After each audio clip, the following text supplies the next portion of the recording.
Queridos hermanos, buenos días.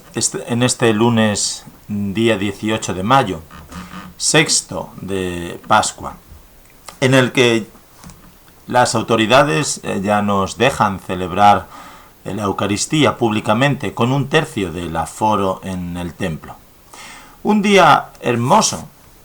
Comentaba esta mañana mi compañero, mi querido Javier, preparando él la liturgia, la homilía para esta mañana, decía, fíjate el Señor, qué maravilloso es, porque el último domingo que dijimos públicamente la Eucaristía, que fue allá por el 3 de Cuaresma, era el Evangelio de la Samaritana, en el que Cristo le está diciendo a la samaritana, se acerca la hora y ya está aquí, en la que los que quieran dar culto verdadero adorarán al Padre en espíritu y en verdad. Esto es lo que quiere el Padre, porque Dios es espíritu. Y ayer, domingo 6 de Pascua, el Señor nos dice, no os dejaré huérfanos, volveré a vosotros. Y hoy lunes se nos ofrece. Él lo ve como un signo de la presencia de Dios, de la presencia del Espíritu Santo. Y ciertamente, porque tenemos que leer la Escritura así, viendo la intervención de Dios en nuestra vida. Para Javier, que lo ha transmitido a nosotros, el Señor se sentó con nosotros en el pozo y nos mandó confiar aquel tercer domingo de Cuaresma en el que no sabíamos cómo íbamos a caminar o cómo íbamos a salir. Y ayer, ante nuestra casi ya reforzada esperanza que se tambalea porque no sabemos qué fase pasamos o no pasamos, el Señor nos dice, no os dejaré huérfanos, refiriéndose al Espíritu Santo, pero hoy se nos quiere dar Él, bajo las especies del pan y el vino, a todos los que se acercan. Y es que vivir en Dios es vivir desde la sencillez, desde la aceptación, de redescubrir, si es que es todo muy fácil, es todo tan bonito. Fijaos que el texto de los Hechos de los Apóstoles de hoy vemos como Pablo viaja, zarpan a Troa, rumbo a Samotracia, al día siguiente salen a la Neápolis, luego llegan a Filipos, que es una colonia romana, en Macedonia, y bueno, pues van predicando día a día, no sin dificultad, la palabra de Dios. Y allí se encuentra a una señora llamada Lidia, dice que era natural de Tiatira y que era vendedora de púrpura, eso quiere decir era una comercianta, digamos, un poco adinerada, pero que desde la humilde escucha o confiada escucha de aquello que Pablo le está diciendo, el texto dice que ella adoraba al verdadero Dios y estaba escuchando. Porque no solo podemos abrir ahora los templos para volver a oír, no, tenemos que escuchar, que entra por aquí y viene al corazón, y desde el corazón sube al cerebro, y podemos racionalizar, entender, escuchar la palabra, pero tiene que volver al corazón para darse a los demás. Y entonces Lidia, que escucha, como digo, de una manera atenta y confiada, se vuelca en la generosidad hacia los anunciantes. Dice que ella se bautiza y se convierte con toda su familia y que invitó en una generosa oferta a Pablo. Porque de la escucha atenta siempre sale un servicio, lo decíamos el otro día, ¿no? Amar, y amar es servir, y servir es amar, y así continuamente. Tenemos que ir escuchando al Señor, al Espíritu del que habla Jesús, que nos va descubriendo la verdad suprema, que no es otra que la entrega por amor a los demás. Fijaos que el Salmo 149 de hoy dice, cantad al Señor un cántico nuevo. Tenemos que volver cantando canciones nuevas al Señor, hablando de cómo se ha transformado nuestra vida, no solo en nuestro alrededor, por los seres queridos que hayamos perdido, por el tiempo que se nos ha quitado, por los planes que hemos tenido que anular, sino desde nuestro interior, si nos hemos renovado, rejuvenecido en el Señor. Tiene que resonar su alabanza en la asamblea de los fieles. ¿Veis? Es muy profético, como decía Javier. Hoy que resuene de nuevo esa alabanza de los fieles fuerte en el Señor. Me vienen las palabras de Pablo, estad alegres, os lo repito, el Señor está cerca, está aquí. cantad al Señor, vivid de alegría, diría yo. Que se alegre Israel por su Creador, que nos alegremos todos que podemos acudir a celebrar, a recibir el alimento de la vida, la medicina espiritual.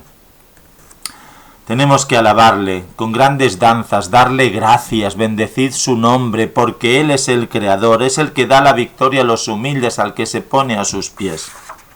Fijaos que eso lo vivimos día a día, y Cristo es consciente de ello. En ese discurso que empieza hoy a decirnos que no temamos, dice, cuando venga el defensor, el Espíritu de la verdad, el que os va a ir recordando todo lo que os he dicho, Él dará testimonio de mí, y también vosotros daréis testimonio, porque habiéndome escuchado, habiendo recibido la palabra de Dios, ahora estáis capacitados para dar testimonio.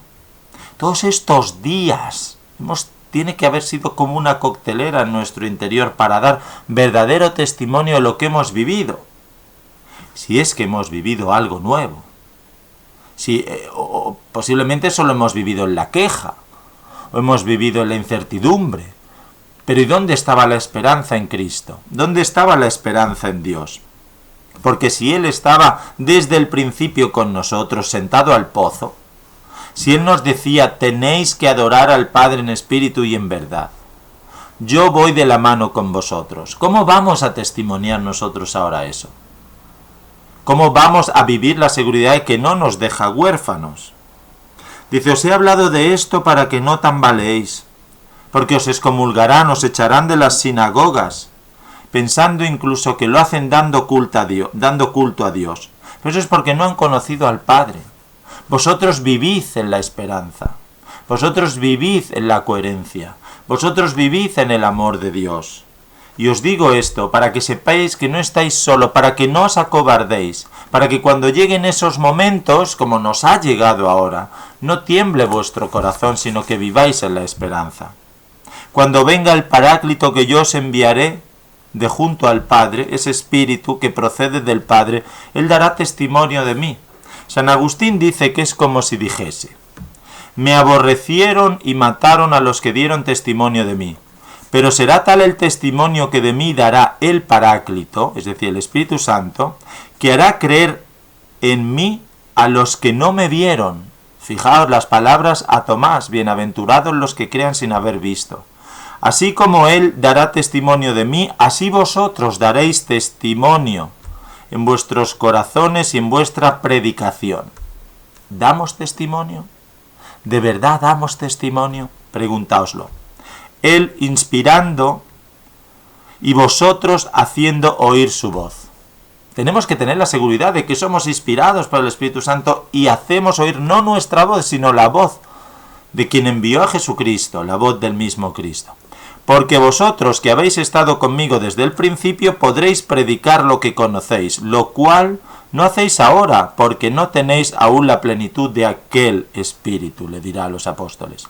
La caridad de Dios difundida en vuestros corazones por el Espíritu Santo os dará valor para dar testimonio. La caridad, el amor profundo, el no temer, porque nos sabemos que estamos amados por Dios y nos capacita para amar a los demás. Porque el amor es más que el amorcito ese que nos pinta el mundo, que nos satisface. El amor muchas veces nos duele. A Cristo, a Dios mismo, le duele el amor por el hombre, porque muere por el hombre. El Espíritu Santo, dando testimonio y mucho valor, nos hará testigos y nos librará del temor a los que son enemigos de Cristo, y nos convertirá en verdaderos testimonios del amor a pesar del odio que tengan nuestros enemigos. Dice, ellos os echarán de las sinagogas, pero no temáis la soledad, porque separados de la comunión de ellos reuniréis gran número de creyentes en mi nombre, que temerosos ellos de que quede desierto su templo y abandonados los sacramentos y todo lo de la antigua ley, os maten creyendo prestar servicio a Dios, llevados de celo indiscreto por la gloria de Dios y no según la sabiduría. Lo estamos viendo en los Hechos de los Apóstoles, la envidia que hay, por qué los persiguen, por qué los quieren apedrear, por qué los quieren llevar ante los juicios. y sigue pasando hoy día. Esto debemos entender, dice San Agustín, que fue dicho por los judíos de quienes ya había dicho os echarán de ahí de las sinagogas. Entonces tenemos que ser testigos, es decir, tenemos que estar predispuestos a ser mártires de Cristo, porque estos son muertos siempre por los gentiles, porque no han conocido a Él y no han conocido al Padre, como ha dicho Cristo en el Evangelio. Entonces nos matarán pensando que dan gloria a Dios. Pero sin embargo nosotros tenemos que ser hombres y mujeres con coraje para predicar a Cristo, y prestarnos como instrumentos del mensaje de Jesucristo, homenajeando con nuestra vida a Dios mismo. Tenemos que salir del fanatismo, porque muchas veces el fanatismo es lo que nos mata. Nosotros tenemos que estar guiados por la sabiduría del Espíritu. Nosotros tenemos que estar siempre al servicio de Dios, desde el perdón, desde el amor, desde la entrega, desde la defensa de la verdad del Evangelio. Que el Señor hoy os haga descubrir con alegría, a los que podáis acudir al templo, esa reunión con el Señor en el sacramento de la Eucaristía, y los que sigamos estando en casa o sigáis estando ahí, que lo descubráis en vuestro interior. Que el Señor os bendiga, en el nombre del Padre, del Hijo y del Espíritu Santo. Amén.